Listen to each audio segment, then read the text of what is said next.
भोलेनाथ के मंदिर का एक गरीब परिवार का पुजारी था। हर दिन वो पुजारी भोलेनाथ की सेवा करता था।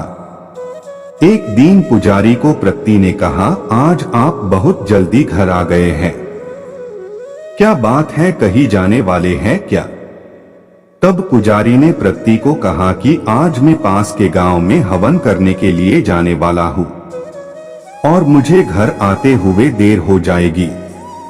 पुजारी पास के गांव के घर में जाने हवन करना शुरू कर देता है। पुजारी ने कई चीजें रखी, उसमें से कई लोग ये सी बात कर रहे थे कि पुजारी हवन करते समय आसन के साथ त्रिशूल और डमरू रखते हैं। पुजारी हवन करते हैं, भोलेनाथ इस आसन पे विराजते हैं। ये पुजारी कई समय से भोलेनाथ के पुजारी है। सच में भोलेनाथ इस आसन पे बैठते हैं।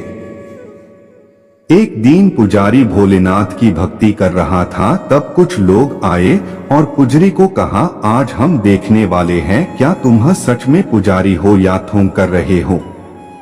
ये आसन पे हम बैठेंगे। पुजारी ने मना कर दिया, ये भोलेनाथ का आसन है, यहीं पे भोलेनाथ बैठ गए। वो आदमी ने पुजारी को कहा, ठीक है, मुझे साबित करके दिखाओ। पुजारी ने कुछ समय मांगा। वो आदमी ने कहा, तुम साबित नहीं कर पाए तो ये मंदिर को छोड़ के चले जाओगे। पुजारी ने उस आदमी की शर्त स्वीकार कर लिया। गांव में ये बात कई लोगों से फैल गई। अब लोग बात करने लगे, पुजारी सच में यह कर सकेगा।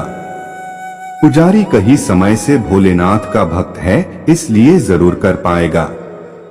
हम कल दिखते हैं क्या सच होता है। पुजारी अब दूसरे दिन सुबह के बारे में सोचने लगा और भोलेनाथ को प्रार्थना करने लगा, मेरी सच्ची भक्ति है तो कल आपको आना होगा।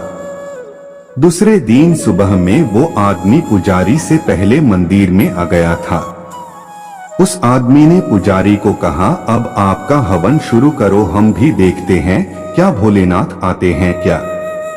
उस आदमी ने एक आसन रख के त्रिशूल और डमरू रख दिया। कुछ समय के बाद पुजारी उस आदमी को कहता है, इस आसन को अब यहाँ से उठा के दूसरी जगह पे रख दो। वो आदमी मुस्कुराते हुए आसन उठाने के लिए गया, लेकिन उस आदमी से आसन नहीं उठ पाया। आसन हिला भी नहीं सकता था। उसके बाद उस आदमी को जोर से धक्का लगा और उस आसन से दूर हो गया। तब उस आदमी को लगा कि ये भोलेनाथ है। तब वो आदमी रोने लगा और भोलेनाथ से क्षमा मांगने लगा, मुझसे बहुत बड़ी गलती हो गई है, इसलिए मुझे माफ करो। सभी गांव वालों को अब पुजारी की भक्ति को सच्ची लगी और गांव वालों ने पुजारी को कहा, आप ही इस मंदिर के पुजारी हैं, आपकी जगह दूसरा कोई नहीं ले सकता है। पुजारी भोलेनाथ की तरफ देखते हुए कहा, आप इसी तरह आपकी कृपा दिखाते रहिए, हम आपकी सेवा जन्मों जन्म करते रहेंगे।